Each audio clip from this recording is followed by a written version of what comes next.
गीता अध्याय 15 के श्लोक 16-17 में 3 प्रभु बताए हैं। ये 3 प्रभु कौन हैं? किस प्रभु की शरण में जाने के पश्चात जन्म और मरण समाप्त हो सकता है? 3 प्रभुओं में सबसे उत्तम परमात्मा कौन है? कैसा है? उसका क्या नाम है? इन सभी गूढ़ रहस्यों को जानने के लिए अवश्य सुनिए जगत गुरु तत्वदर्शी संत रामपाल जी महाराज के अमृत वचन। दुर्वासा जी के पास जाकर कहने लगे कि महाराज जी, इनके बहुत दिनों के बाद विवाह के 10-20 वर्ष के बाद परमात्मा ने सुनी है और ये इसकी पत्नी है, इसको गर्भ रहा है। ये उतावले हो रहे हैं ये जानने के लिए कि इनके पुत्र होगा या पुत्री।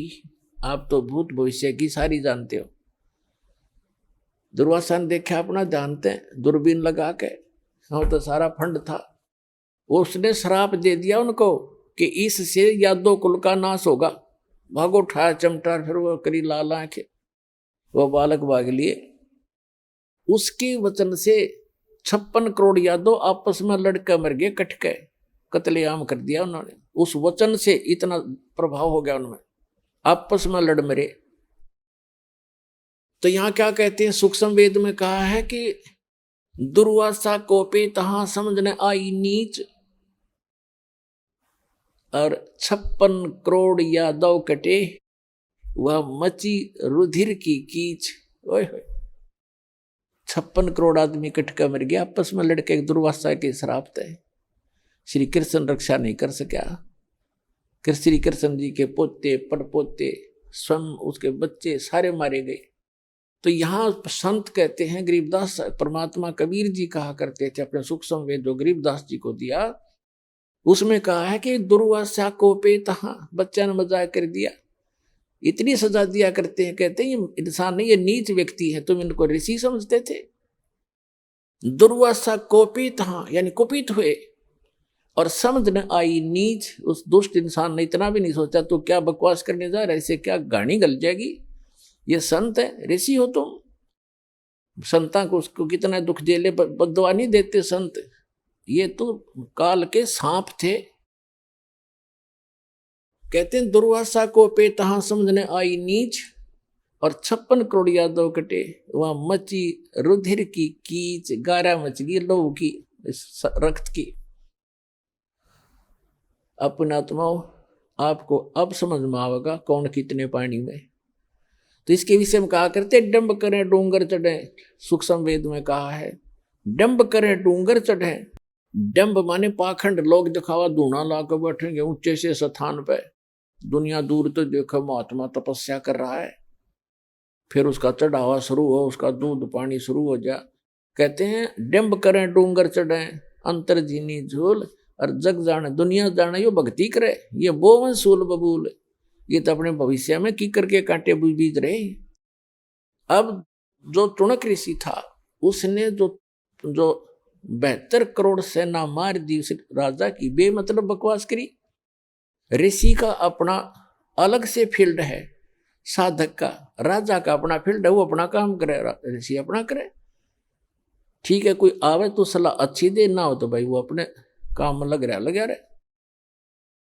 या के बकवाद भाई उसने कहने थी बुद्धि ठिकाने करूंगा, अपने कर्म बिगाड़ दिए।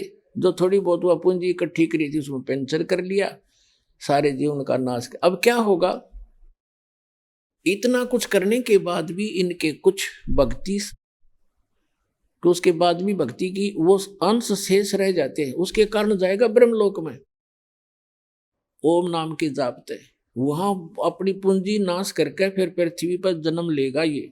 और पृथ्वी पर फिर मनमाने राजा भी बन जा पूरी पृथ्वी का। इतनी तपस्या, इतनी साधना हो जाती है इनकी। और फिर 84 लाख योनियों के चक्कर में भी पढ़ना ही पढ़ना पड़ेगा। जब इसका 84 लाख योनियों में कष्ट उठाने का नंबर आवेगा, जब ये कुत्ता बनेगा ये चुणक ऋषि, और इसके सिर में जख्म होंगे, कीड़े पड़ेंगे, और वो कीड़े जो 72 सोनी सेना मारी थी इसने चूट चूट कर खाएंगे। तो पुण्यात्माओं, परमात्मा के सध्यात्म ज्ञान से आपको पता चलेगा जैसे गीता अध्याय नंबर 7 के श्लोक नंबर 29 में कहा है कि तत्वदर्शी संत जब मिल जाएगा, वो व्यक्ति तत्ब्रह्म से परिचित हो जाते हैं, संपूर्ण अध्यात्म ज्ञान से, सभी कर्मों से परिचित हो जाते हैं उस तत्व ज्ञान में। ऐसा ज्ञान है। देख कौन कितना बड़ा मुकदमा मोल ले लिया उसने किसी ने, बगैर ज्ञान के। ऐसे अग्नि में हाथ डाल देते हम अपने आत्मा। परमात्मा कहते हैं तुमने उस दरगाह का, तुमने उस सच्चे दरबार का मैल नहीं देखा और धर्मराज के तिल तिल का लेखा। उस सच्चे परमात्मा के आदेश से धर्मराज यहाँ का जो चीफ जस्टिस है एक ब्रह्मांड का, कहते हैं वो एक मासा कम नहीं कर सकता, तिल की वृद्धि नहीं कर सकता, वो उसको सब भोगने पड़ेंगे तुमने। जैसे भी सोच भी अगर गलत रखते हो तुम, सोच का भी भोग भोगना पड़ेगा। आपने कर दिया हो तो कहना क्या है। अब जो प्रसंग चल रहा है, एक समय एक गुरु और शिष्य चले जा रहे थे। रास्ते में एक मछियारा मछली पकड़ रहा था किसी सरोवर से, और वहां से जाल भर के और बाहर डाल रहा था। वो तड़प तड़प कर शरीर छोड़ रही थी। उस लड़के ने, शिष्य ने, छोटा बालक था 10-15 वर्ष का, उसने पूछा गुरुजी ये प्राणी जो ऐसा अपराध कर रहा है इसको क्या सजा मिलेगी। गुरुजी कहने लगे बेटा फिर बताऊंगा, आजा। सुमन कर अपना चलते सफर कर रहे थे। 4-5 वर्षों के बाद क्या देखा, एक हाथी का बच्चा मस्ती में उछल कूद मचा रहा था। उछल कूद करते करते 2 वृक्षों के बीच में फंस गया। अब जैसे तैसे झटके झुटके मार के और निकल तो आया, लेकिन खाल सारी छुल गई, बुरी तरह खाल उतर गई। छोटा बच्चा था, वर्षा के मौसम था, उसके कीड़े पड़ गए। सैकड़ों की, हजारों की, लाखों की संख्या में कीड़े उसको मोटे मोटे कीड़े खान लग रहे और वो चिल्ला हुआ बुरी तरह। अब वो दोनों गुरु शिष्य फिर चले जा रहे थे। वहां उस शिष्य ने पूछा गुरुदेव इस प्राणी ने कौन से जन्म में ऐसा कर्म कर दिया जो इसको ये कीट खा रहे हैं, ये चिल्ला रहा है। तब उस गुरुजी ने बताया बेटा जो मछियारा था ना, जो मछियां पकड़ रहा था और वो मछियां तड़प तड़प कर जीव छोड़ रही थी, प्राण त्याग रही थी, ये हाथी का बच्चा वो मछियारा है और ये कीड़े वो मच्छी हैं। आज अपना टेट फॉर टेट ये भोग रहा है, प्राप्त कर रहा है। तो पुण्यात्माओं परमात्मा कहते तुमने उस दरगाह का मैल नहीं देखा और धर्मराज के तिल तिल का लेखा। उस भगवान के दरबार में, यानी धर्मराज के दरबार में एक एक तिल का हिसाब होगा आपका, पाई पाई का, एक एक नए पैसे का। तो प्रसंग जो चल रहा है,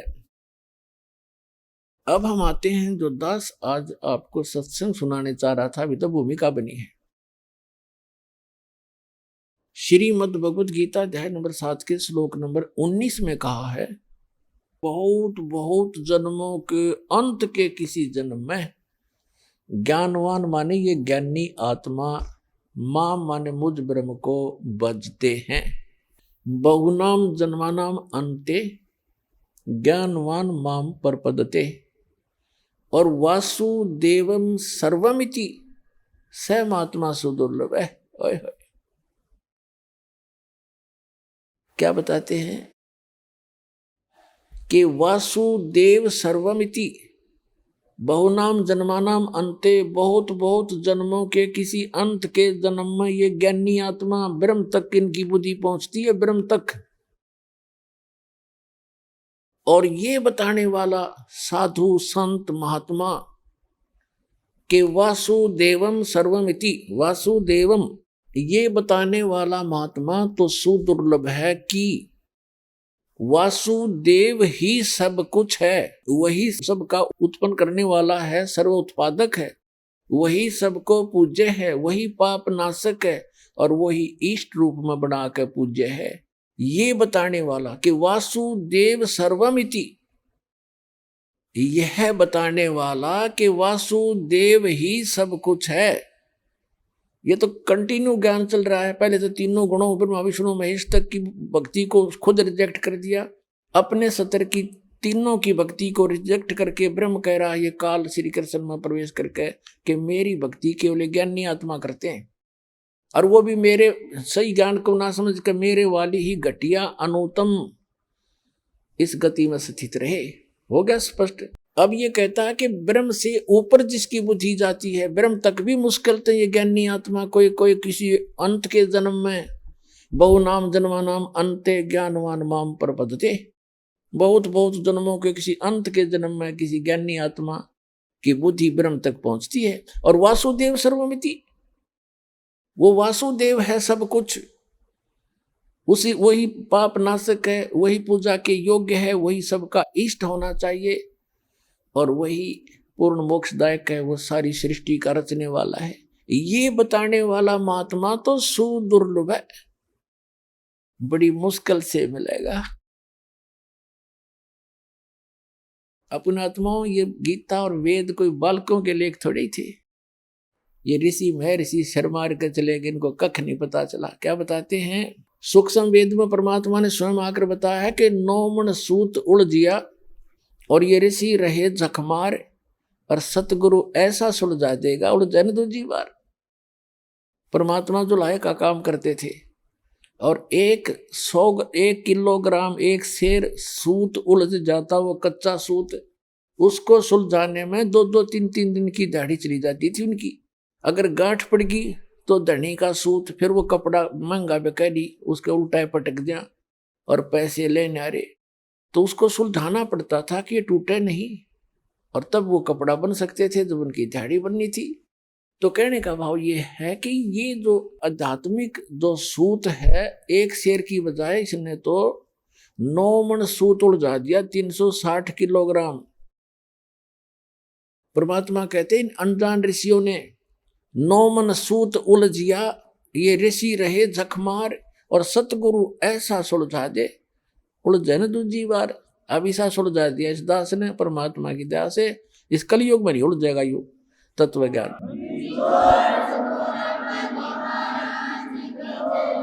कोई भक्ति करियो चाहे ना करियो, वो अलग बात, उसके भाग्य पर डिपेंड करेगी। अब जैसे कहा कि वासुदेव सर्वमिति, वासुदेव का अर्थ श्री कृष्ण नहीं है। वेदों में वासुदेव का अर्थ है जो सबका मालिक, जिसकी सत्ता सब जगह पर हो, सब जगह उसका निवास हो। जैसे परमात्मा ने सूक्ष्म वेद में बताया कि अर्श कुर्स पर अलह तख्त है, उस परमात्मा का तख्त राजधानी ऊपर है, अर्श के कुर्स में, कॉर्नर में, सबसे ऊपर के स्थान पर। अर्श कुर्स पर अलह तख्त है, खालिक बिन नहीं खाली है। कहते उस परमात्मा के बिना उसकी नजर से कोई जरा सा भी टुकड़ा उसके ब्रह्मांडों का बचा नहीं है, सब जगह उसकी दृष्टि है, यानी उसकी पावर सब जगह विद्यमान है। और परमात्मा भले ही ऊपर बैठा है। तो कहते हैं वासुदेव का अर्थ है जिसकी सत्ता सबके ऊपर हो, सब जगह उसका वास हो। जैसे परमात्मा की परिभाषा के अंदर क्या आता है, एक सिंपल सा उदाहरण है। जैसे एक तहसीलदार भी साहब कहलाता है, एक एसडीएम भी साहब कहलाता है, और डीसी और कमिश्नर, मंत्री, मुख्यमंत्री, प्रधानमंत्री ये और राष्ट्रपति, ये सभी साहब कहलाते हैं। लेकिन इनका अपना क्षेत्र होता है, इनकी अपनी अक्षमता होती है पावर की। तो इसी प्रकार जैसे सीएम मुख्यमंत्री है, एक क्षेत्र के ऊपर वो प्रभु है, सबके ऊपर वास नहीं है उसका। जैसे प्रधानमंत्री को लेकर चले हम, क्योंकि फॉर एग्जाम्पल, तो प्रधानमंत्री जी अपने भारतवर्ष के ऊपर वासुदेव है। वो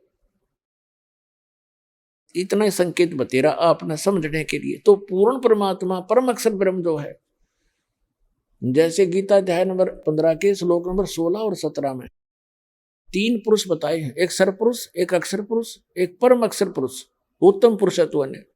तो गीता अध्याय नंबर 8 के श्लोक नंबर 1 का उत्तर अर्जुन ने पूछा कि वो किम तत्ब्रह्म, जो आपने तत्ब्रह्म बताया है कि उसको जानने के बाद 7वें अध्याय के 29वें श्लोक में तो फिर साधक जरा और मरण से छूटने का प्रयत्न करता है। 8वें अध्याय के प्रथम मंत्र में अर्जुन के पूछने पर कि कीम तत्परम, वो तत्परम क्या है?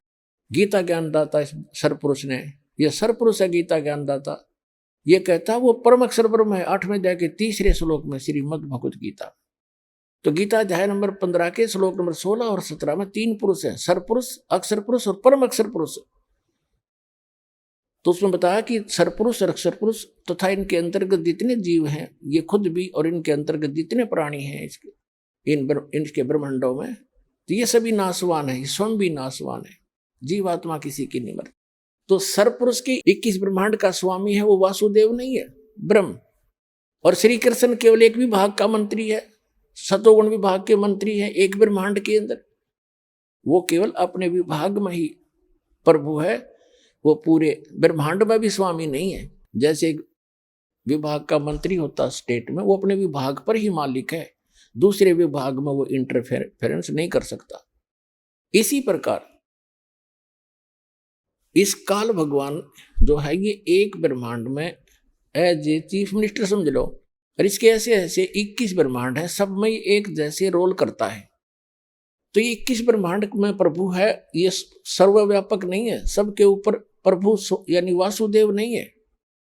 जो अक्षर पुरुष है 7 संघ ब्रह्मांड का स्वामी है, प्रभु है, वो वासुदेव नहीं है, सब जगह उसकी प्रभुता नहीं है।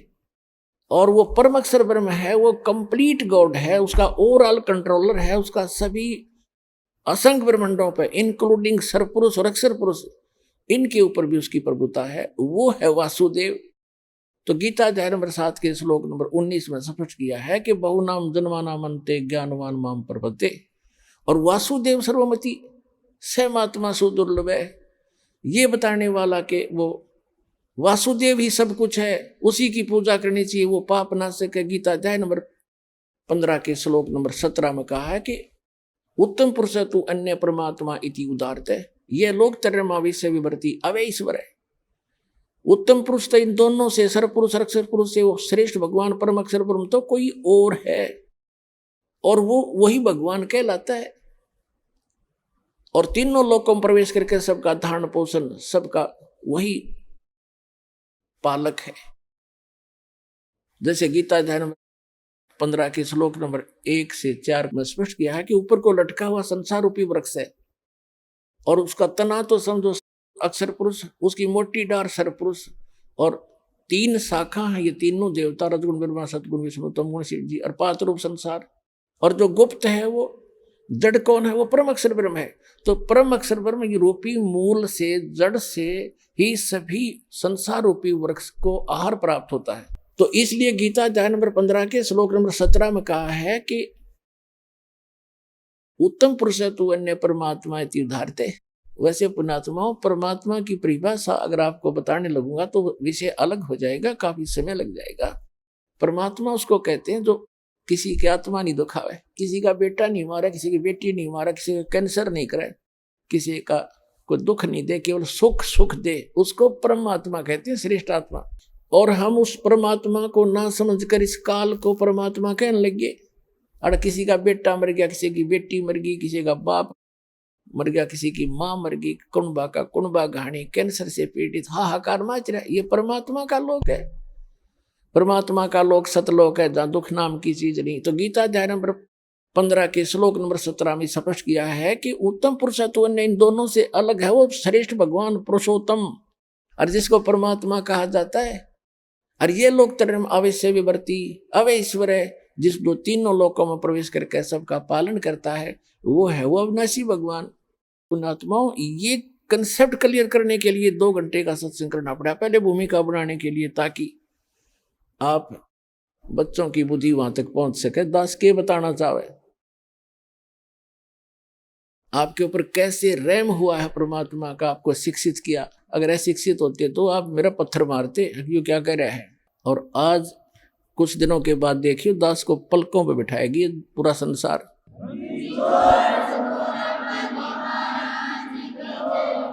तो प्रसंग चला था कि गीता अध्याय नंबर 7 के श्लोक नंबर 19 में कहा है कि वो तत्वदर्शी संत तो बड़ा दुर्लभ है जो ये बतावेगा कि वासुदेव ही सब कुछ है।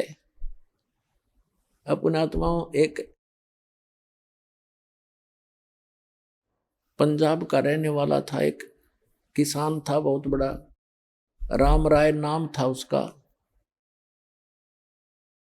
900 800-900 बीघा जमीन थी, किसान था, सिख था।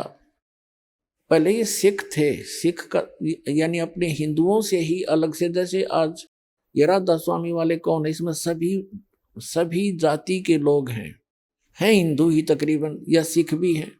आगे चल के ये धर्म का रूप धारण कर लेगा तो हमारा दुर्भाग्य ही होगा। तो ऐसे ही वो सिख धर्म, सिख माने शिष्य परंपरा से चल रहे थे, उनमें से था।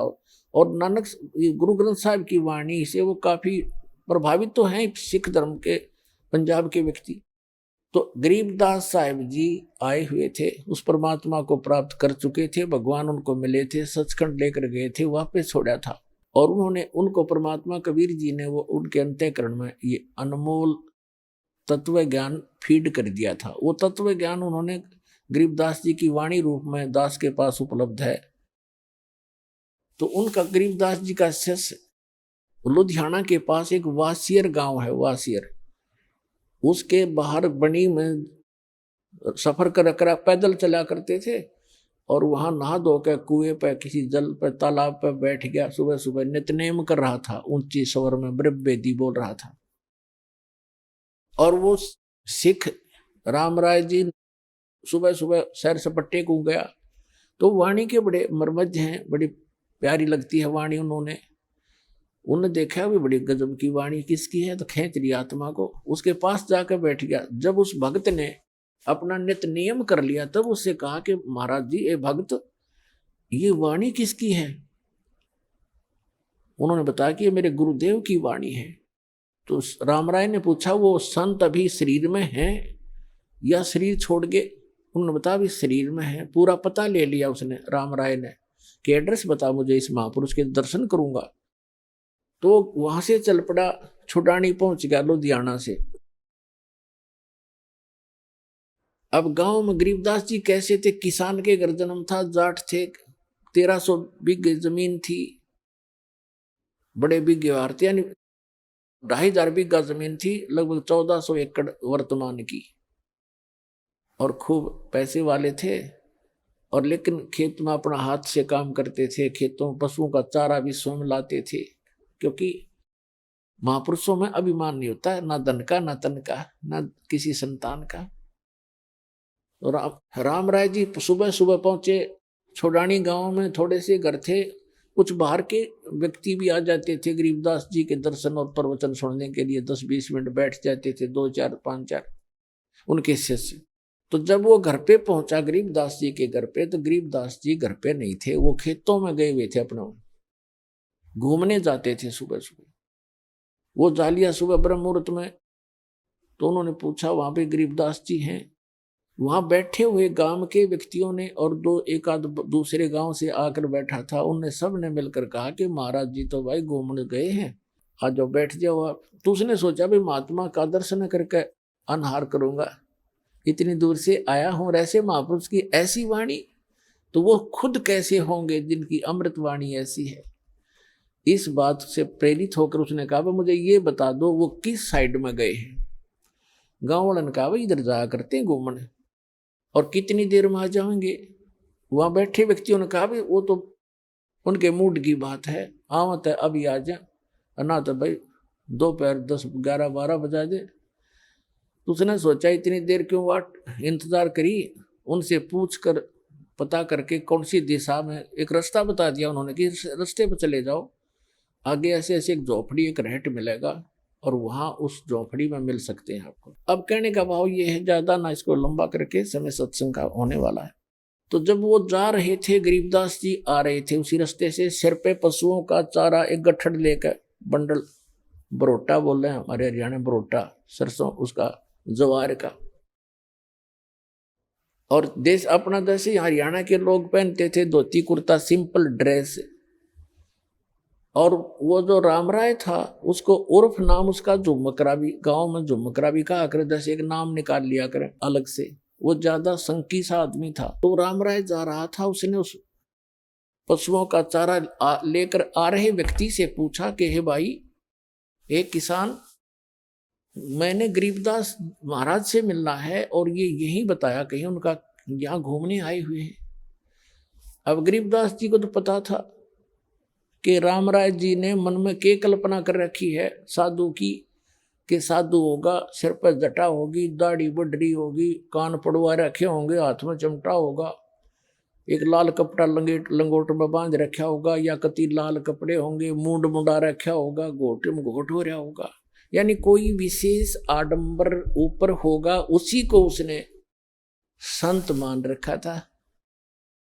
और गरीबदास साहब जी को पता था कि दूर देश से आया है जिज्ञासु, यदि मैंने ये कह दिया कि मैं हूं गरीबदास जी बोल भाई, तो ये यहीं से खेतों में से वापस बोलेगा कि यो किसा महाराज जी, क्योंकि इसने तो महाराज जी सोच रखा था लाल पीले कपड़े हो, सिर पर जटा हो, या कति घोटम घोट हो, तिलक ला रखा हो, हाथ में चिमटा हो, धूने पर बैठा हो, राख लपेट रखी हो। गरीबदास जी ने कहा कि आजा मेरे साथ वापस, मैं मिलाऊंगा उनसे। वो वापस हो लिया। अब जब वो लेकर आ रहे थे अपना सिर पे चारा, तो वहां बैठे शेष गांव का एक आधा कुछ बाहर के दूसरे गांव के आए हुए थे। उन्होंने भाग करके प्रणाम किया, किसी ने उनके सिर से चारा पशुओं का अपने सिर पे रख लिया, उनको फरी किया। और राम राय ने पूछा ये कौन है? उन लोग भक्तों ने बताया कि यही तो है महाराज जी।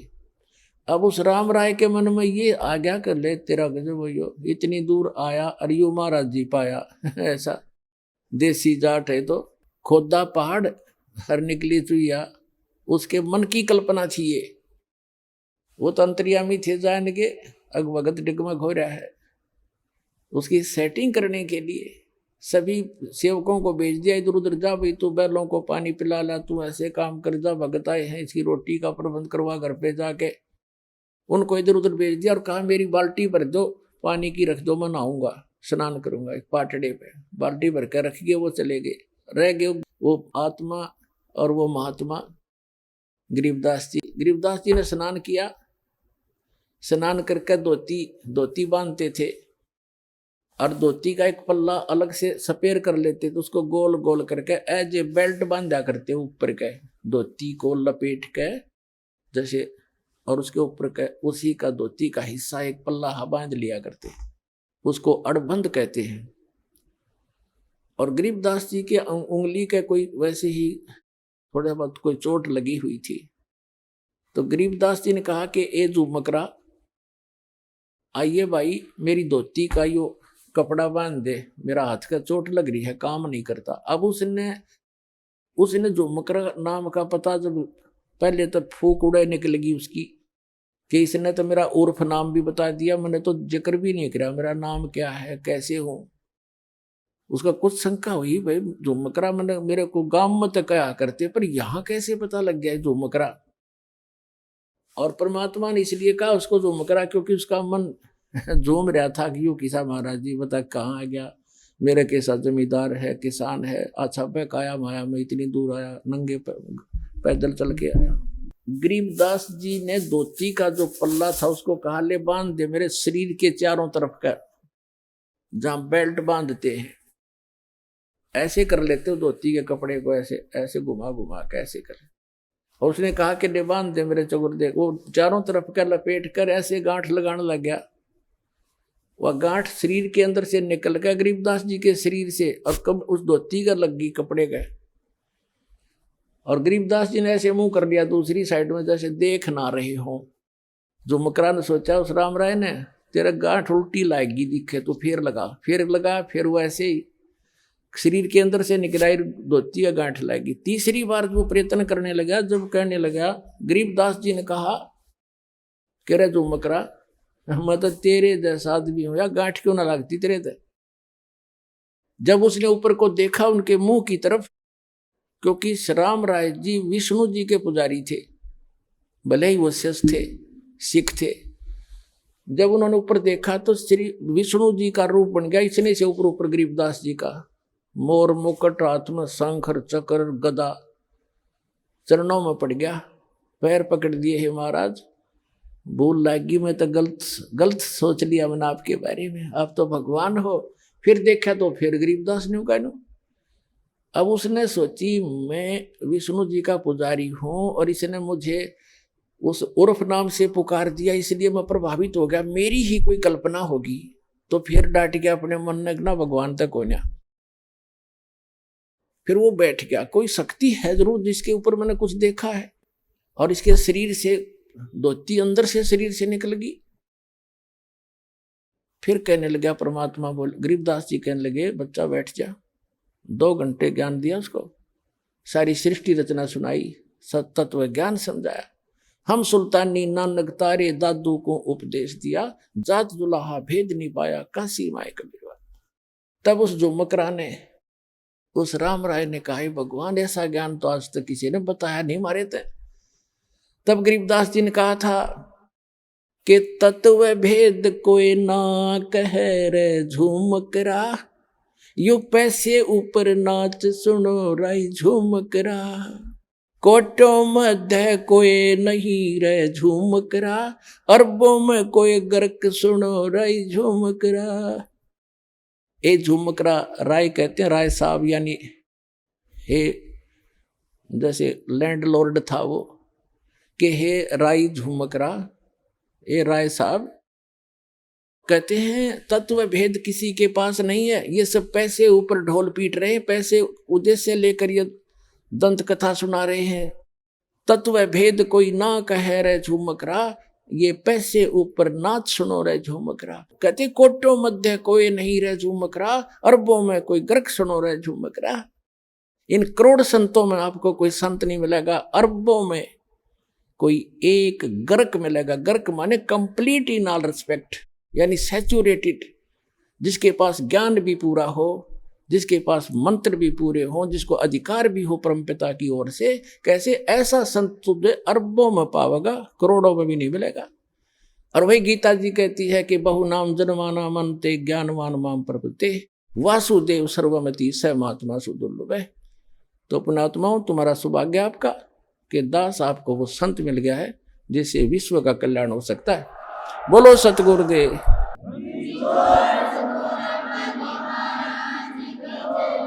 आज का जो ये दिन शुभ समागम है, 3 दिन का जो समागम समापन हुआ है, ये उस उपलक्ष्य में था कि इस फाल्गुन की अमावस्या के दिन 17 फरवरी थी उस दिन, और अमावस्या थी 1988 में। दास का पूज्य गुरुदेव मिले थे, मेरा जीवन सफल हुआ था, आध्यात्मिक जन्म हुआ था दास का। और आज जो एकम है, अमावस्या से नेक्स्ट डे, उस दिन परमात्मा स्वयं आकर के वो परम पिता परम अक्षर ब्रह्म कबीर साहिब ने आकर कहा था, बेटा भक्ति शुरू कर दे, मैं तेरे साथ रहूंगा। तो ये दोनों दिन इकट्ठे हैं, और पुण्यात्माओं अपना कल्याण कराओ।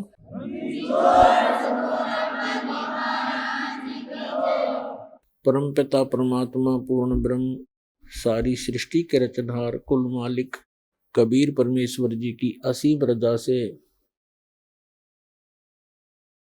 आप सभी पुण्यात्माएं सत्संग सुनने के लिए उपस्थित हुए। बहुत ही पुण्यकर्मी प्राणी को मानव शरीर प्राप्त होता है, और उससे भी पुण्यकर्मी वो मानव शरीरधारी प्राणी है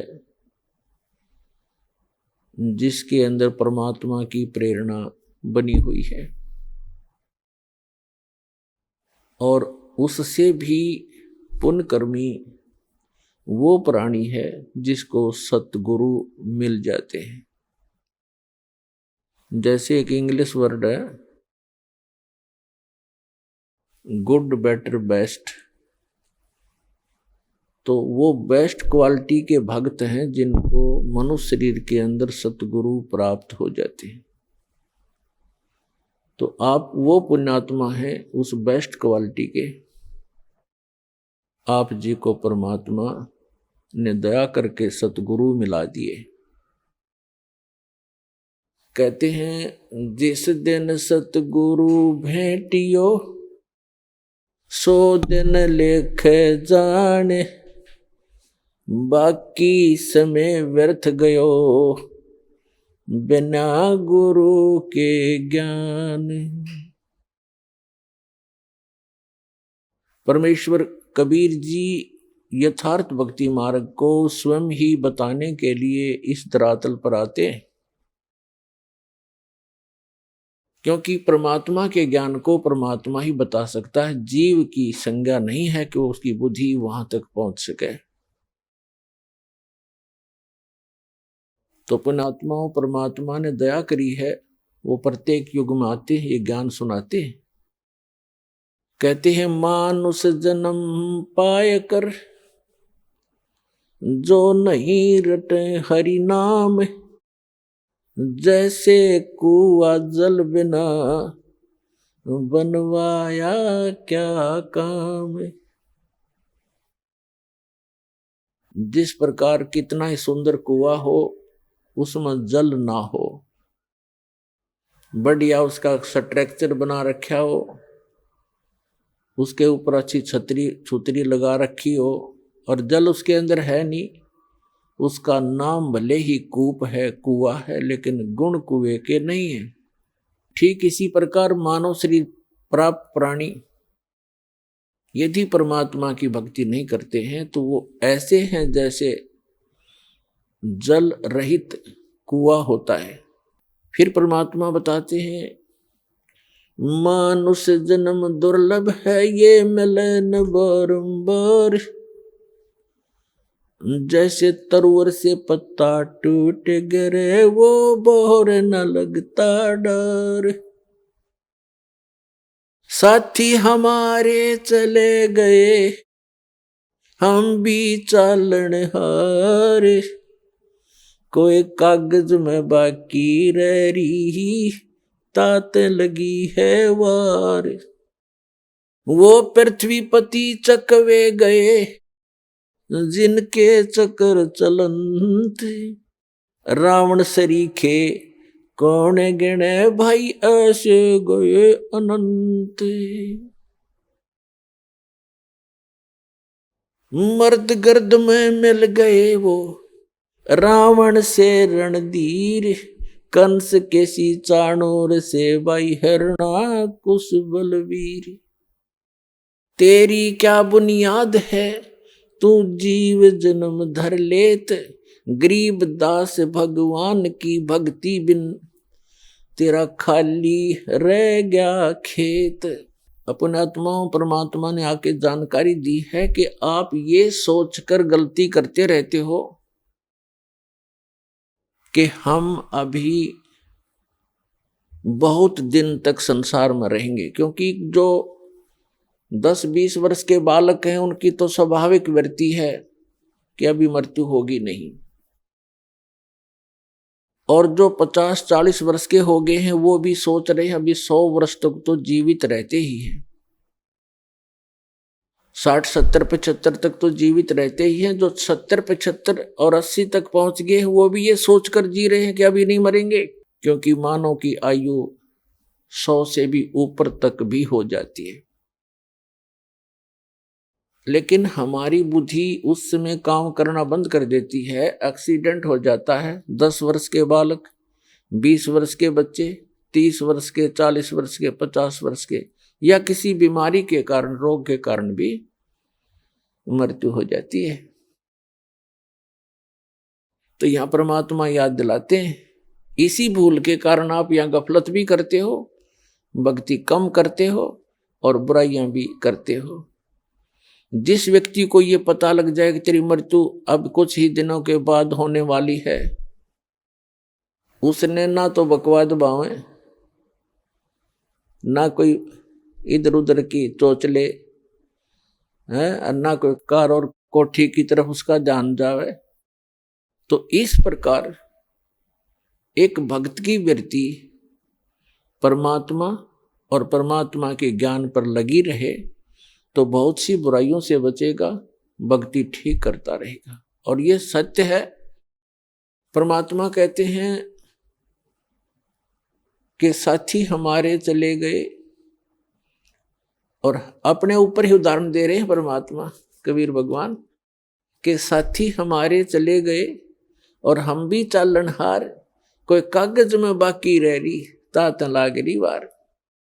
पुण्यात्माओं, आप बहुत से उदाहरण देखते हो प्रत्येक को पता है इस बात का कि एक फलाना व्यक्ति था, पूरा उसका संपन्न परिवार था और अभी आयु भी 50 वर्ष की भी नहीं हुई थी, मृत्यु होगी और उसकी उमंगें पता नहीं कितनी होंगी, ये करूंगा वो करूंगा, अभी ये करना शेष है, ये करना शेष है। एक मुख्यमंत्री आंध्र प्रदेश का, एक मुख्यमंत्री अरुणाचल प्रदेश के और एक पूरा का पूरा कैबिनेट यानी पूरा मंत्रिमंडल जिसमें 95 मंत्री और एमपी थे, पोलैंड देश के,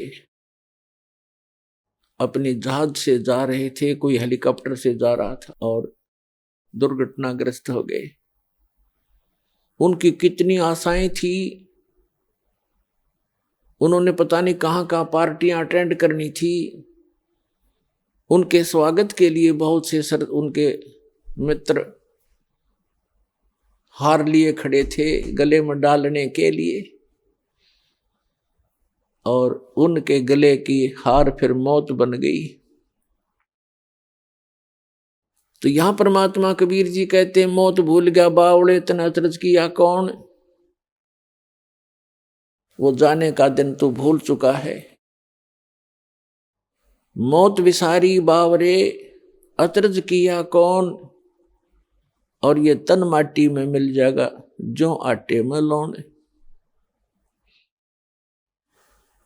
तो पुण्यात्मा परमात्मा हमें याद दिलाते हैं कि साथी हमारे चले गए, आपके बहुत से मित्र या कोई रिश्तेदार या वैसे देखने में आते हैं, वो सब जा रहे हैं, तो आप भी जाने वाले हो। कबीर साहब कहते हैं आप भी जाने वाले हो, कोई कागज में बाकी रह रही है, यानी कोई शेष आयु है आपकी, और जिस दिन वो कागज पूर्ति हो जाएगी यानी आपका आयु का समय पूरा हो जाएगा तो तुरंत चले जाओगे, चाहे कितना ही आवश्यक कार्य आपका शेष रह गया हो। क्योंकि जिसको आपने अति आवश्यक कार्य मान रखा है, उसके अतिरिक्त उससे भी एक आवश्यक कार्य है परमात्मा की भक्ति, सेवा, सिमरन, गुरु की तलाश। वो आप नहीं करते हो तो परमात्मा आपके इन अनिवार्य कार्यों को महत्व नहीं देते, क्योंकि आपके जो प्रारब्ध में यानी किस्मत में, प्रारब्ध माने किस्मत, आपकी किस्मत में जो लिखा है आपको वही मिलेगा, चाहे चोरी कर लो, चाहे मिलावट कर लो, चाहे झूठ बोल लो, वो कर्म बिगड़ेंगे, मिलना उतना ही है। यदि आपने 2 नंबर का काम करके, झूठ बोल के, चोरी करके, रिश्वतखोरी करके, मिलावट करके धन इकट्ठा कर भी लिया, वो आपके पास नहीं रहेगा, वो तो जाएगा, कारण कुछ भी बनेगा, लेकिन आपके पल्ले फिर वो पाप रह जाएंगे। जो आपने उस धन को एकत्रित करने के लिए जो पाप इकट्ठे किए, झूठ बोली, चोरी करी, रिश्वत लिया, मिलावट की, तो वो पाप आपके पास रह जाएंगे, धन नहीं रहेगा।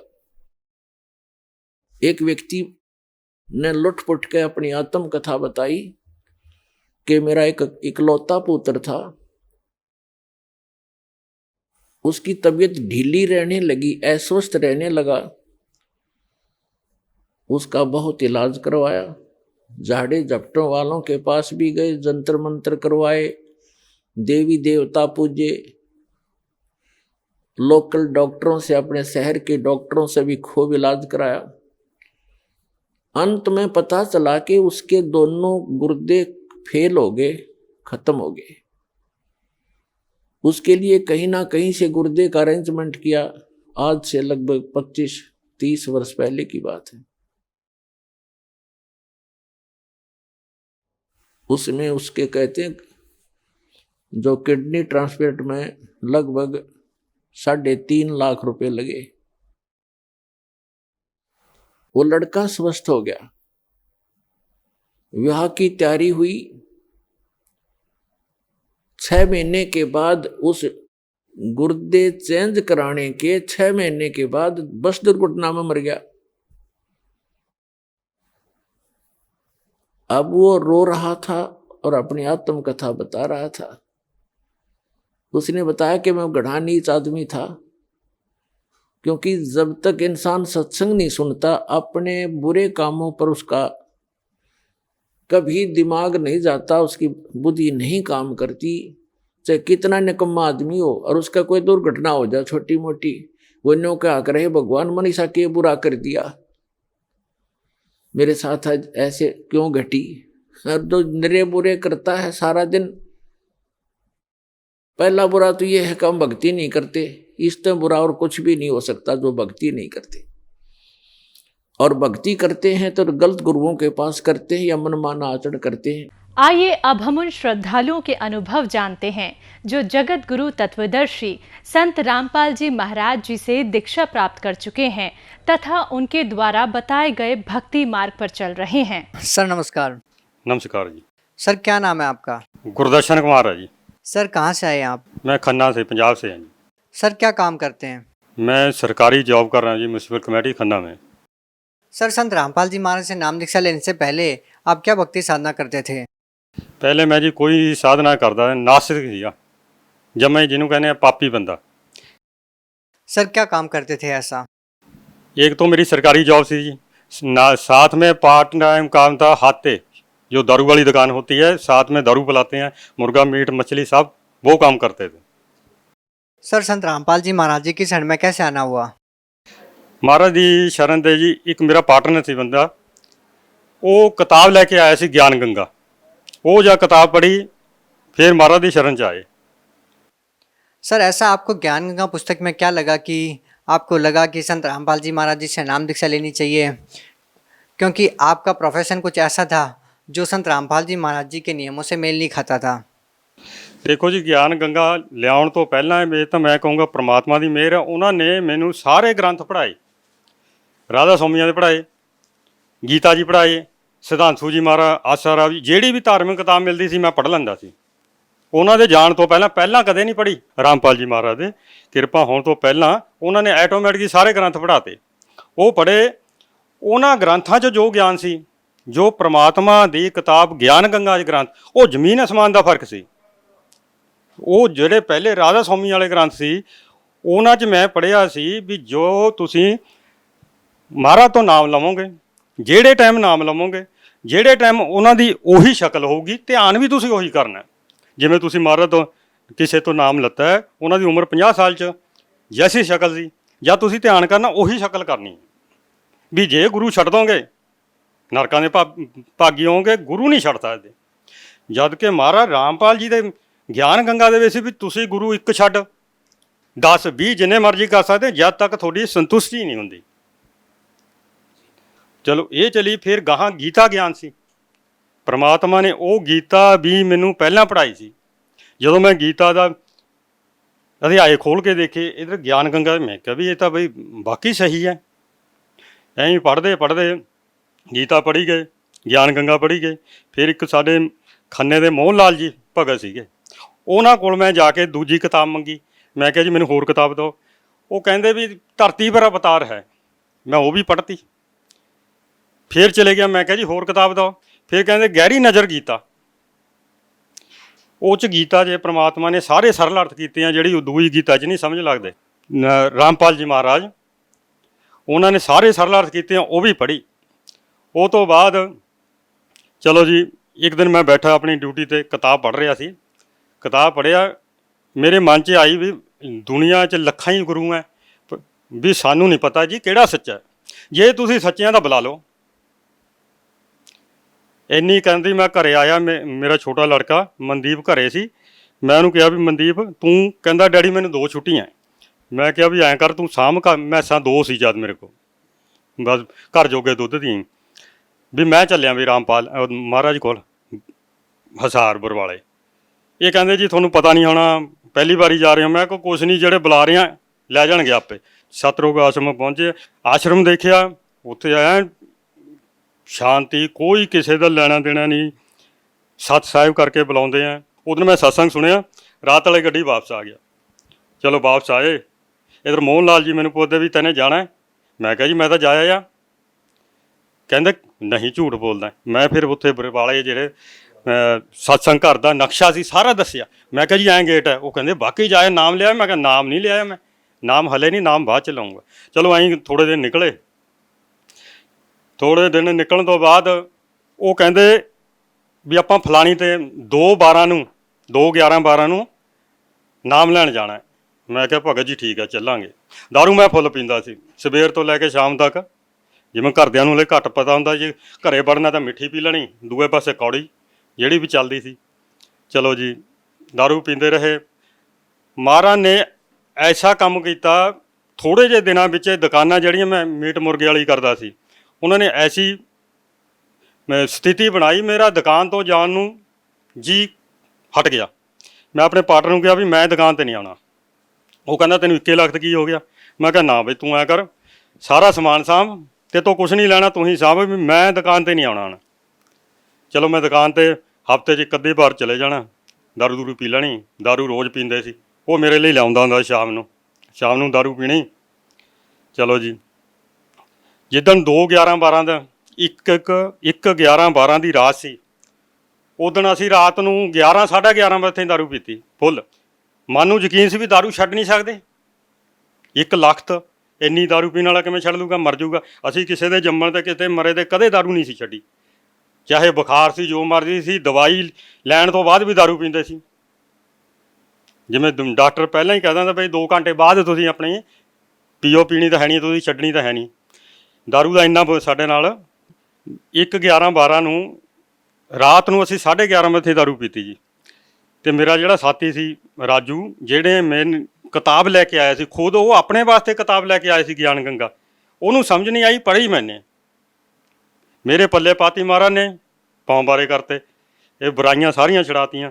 ਉਹ ਰਾਤ ਨੂੰ 12 ਵਜੇ ਥਾਈਂ ਫੋਨ ਆਈ ਗਿਆ ਵੀ ਰਹਿਣ ਦੇ, ਹਾਲੇ ਤੇਰੀ ਉਮਰ ਨਹੀਂ ਨਾਮ ਲੈਣ ਦੀ, ਬਾਅਦ 'ਚ ਇਕੱਠੇ ਹੀ ਲੈ ਲਾਂਗੇ। ਮੈਂ ਉਹਨੂੰ ਕਿਹਾ ਨਾ ਬਈ, ਹੁਣ ਤਾਂ ਜੇ ਵਾਅਦਾ ਕਰਤਾ ਜਾਣਾ ਹੀ ਜਾਣਾ। ਚਲੋ ਦੂਏ ਦਿਨ ਅਸੀਂ ਸਵੇਰੇ 5 ਵਜੇ ਗੱਡੀ ਲੈ ਕੇ ਮੈਂ ਮੋਹਨ ਲਾਲ ਜੀ ਕੋਲ ਚਲੇ ਗਿਆ। ਮੋਹਨ ਲਾਲ ਜੀ ਕੋਲ ਗਏ, 4-5 ਭਗਤ ਹੋਰ ਸੀਗੇ। ਉੱਥੋਂ ਅਸੀਂ ਗਏ ਮਲੇਰਕੋਟਲੇ। ਜਦੋਂ ਮਹਾਰਾਜ ਦਾ ਉੱਥੋਂ ਫਸਟ ਨਾਮ ਮੰਤਰ ਮਿਲਦਾ, CD 'ਚ ਮੰਤਰ ਮਿਲਦਾ, ਜਿਵੇਂ ਹੁਣ ਮਿਲਦੇ ਆ, ਇੱਕ ਨੇ ਪਹਿਲਾਂ ਮਿਲਦਾ ਸੀ।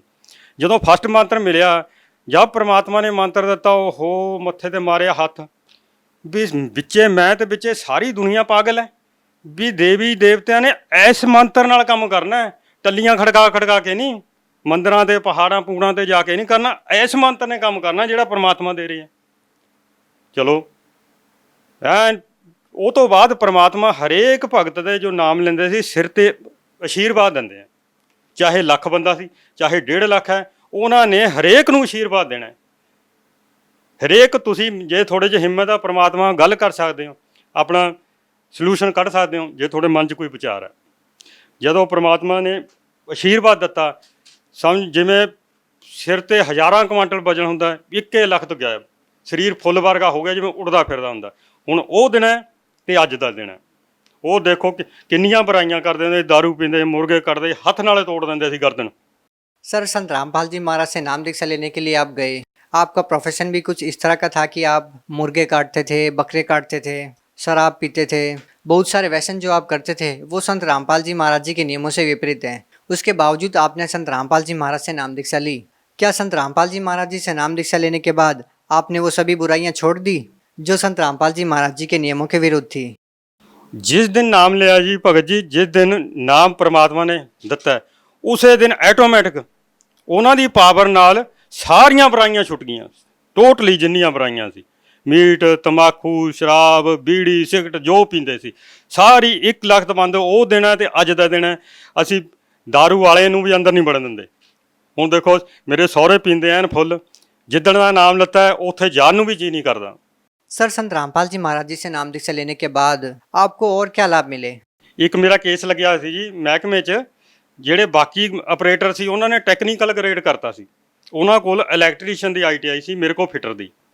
ਉਹਨਾਂ ਨੇ ਆਪਣਾ ਕੇਸ ਲਾਤਾ, ਮੈਨੂੰ ਕਹਿੰਦੇ ਵੀ ਤੇਰਾ ਕੇਸ ਬਾਅਦ 'ਚ ਲਾਵਾਂਗੇ, ਵੀ ਇਲੈਕਟ੍ਰੀਸ਼ੀਅਨ ਦਾ ਟੈਕਨੀਕਲ ਗ੍ਰੇਡ ਲੱਗੂਗਾ। ਚਲੋ ਉਹਨਾਂ ਦਾ ਗ੍ਰੇਡ ਲੱਗ ਗਿਆ, ਮੈਂ ਕਿਹਾ ਕੋਈ ਨਹੀਂ, ਹੌਲੀ ਹੌਲੀ ਲਾ ਲਾਂਗੇ।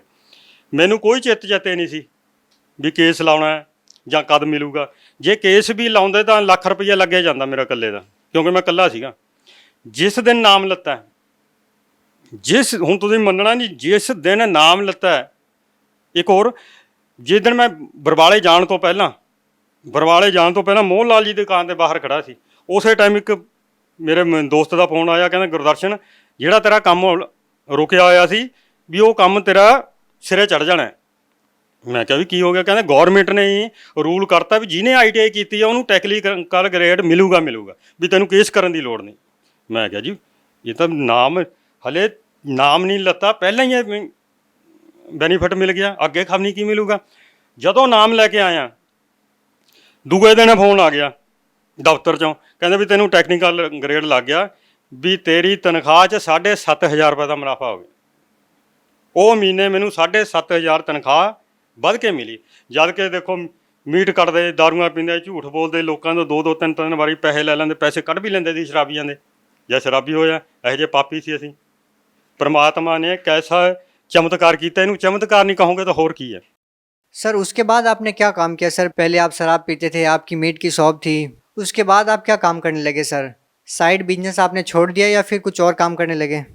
साइड काम किया है, परमात्मा ने दारू का काम छड़ा के दूध का काम चालू करा दिया। फिर मुझको मैनू मैसा रखा दिया, मैसा काम है, दूध का काम। मैं दारू का छड़ के मैं दूध का काम करने लग गया।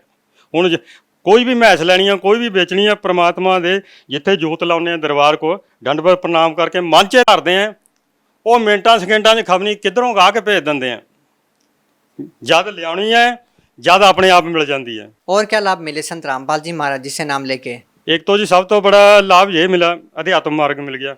एक देखो तुहानूं तनख्वाह दा दस्सिया, जिन्ने उधर ठगी ठोरी मार के कमाउंदे सी, वो एक दिन च वधाते। एक मेरे भगतमती नूं कैंसर दस्सिया डॉक्टरां ने, वो रिपोर्ट भी दिखाई है। वो देखो पूरी दवाई भी नहीं खाधी, ਉਹਨੂੰ मैं कहा भी अपना परमात्मा ते विश्वास रख, भी जा रिपोर्ट करा के देख लै। जदों रिपोर्ट कराई ਉਹਦਾ कैंसर नील सी। ਹੁਣ देखो कौन कर सकता? परमात्मा ही कर सकता।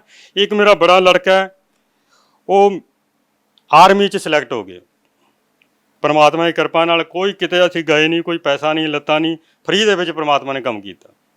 सर जो लोग आपकी तरह, जैसे आप पहले नशा करते थे, बहुत सारे व्यसन आप करते थे, बहुत सारे लोगों को तरह तरह की बीमारियां हैं, वो लोग भी उन बीमारियों से, उन परेशानियों से मुक्ति पाना चाहते हैं, वो लोग भी संत रामपाल जी महाराज जी से जुड़ना चाहते हैं, तो वो लोग संत रामपाल जी महाराज जी से कैसे जुड़ सकते हैं? कैसे आध्यात्मिक लाभ प्राप्त कर सकते हैं? कैसे वो भौतिक लाभ प्राप्त कर सकते हैं? एक ज्ञान गंगा पुस्तक आउंदी है, जे मिलती है तुहानूं मिलती है, वो जरूर पढ़ो। टीवी ते ਉਹਦੇ ਹੇਠਾਂ ਪੱਟੀ ਆਉਂਦੀ ਹੈ, ਉਹਦੇ ਸਾਰਾ ਕੁਝ ਲਿਖਿਆ, ਟੈਲੀਫੋਨ ਲੰਗੇ ਲਿਖੇ ਹੋਏ, ਜਿੱਥੇ ਮਰਜ਼ੀ ਹੈ ਤੁਹਾਨੂੰ ਕਿਤਾਬ ਮਿਲੂਗੀ। ਉਹ ਕਿਸੇ ਵੀ ਹਾਲਤ ਵਿੱਚ, ਮਨ ਬਹੁਤ ਬੇਈਮਾਨ ਹੈ, ਮਨ ਕਾਲ ਹੈ। ਹੁਣ ਪਤਾ ਲੱਗਿਆ ਵੀ ਮਨ ਕਾਲ ਹੈ। ਪਰਮਾਤਮਾ ਦੇ ਕੋਲ ਜਾਣ ਤੋਂ ਬਾਅਦ ਪਤਾ ਲੱਗਿਆ ਵੀ ਮਨ ਕਾਲ ਹੈ। ਉਹ ਕਾਲ ਤਾਂ ਤੁਹਾਨੂੰ ਬਹੁਤ ਰੋਕੂਗਾ। ਕਿਸੇ ਵੀ ਹਾਲਤ ਦੇ ਵਿੱਚ ਉਹ ਗਿਆਨ ਗੰਗਾ ਪੜ੍ਹ ਲਓ, ਚਾਹੇ ਰੋਜ਼ ਅੱਧਾ ਅੱਧਾ ਪੇਜ ਪੜ੍ਹੋ, ਫਿਰ ਤੁਹਾਨੂੰ ਪਤਾ ਲੱਗੂਗਾ ਵੀ ਭਗਤੀ ਕਰਨੀ ਕਿਹਦੀ ਹੈ, ਵੀ ਅਸਲੀ ਪਰਮਾਤਮਾ ਕੌਣ ਹੈ। ਆਪ ਜਿਹੜੇ ਨੰਬਰ ਆਉਂਦੇ ਆ ਉਹਨਾਂ ਦੇ ਨੰਬਰ ਤੇ ਤੁਸੀਂ ਫੋਨ ਕਰੋ, ਕੰਟੈਕਟ ਕਰੋ, ਉਹ ਤੁਹਾਨੂੰ ਦੱਸਣਗੇ। ਉੱਥੇ ਜਾਓ, ਆਪਣਾ ਜੀਵਨ ਸਫਲ ਬਣਾਓ। सर बहुत बहुत धन्यवाद आपका। शुक्रिया जी।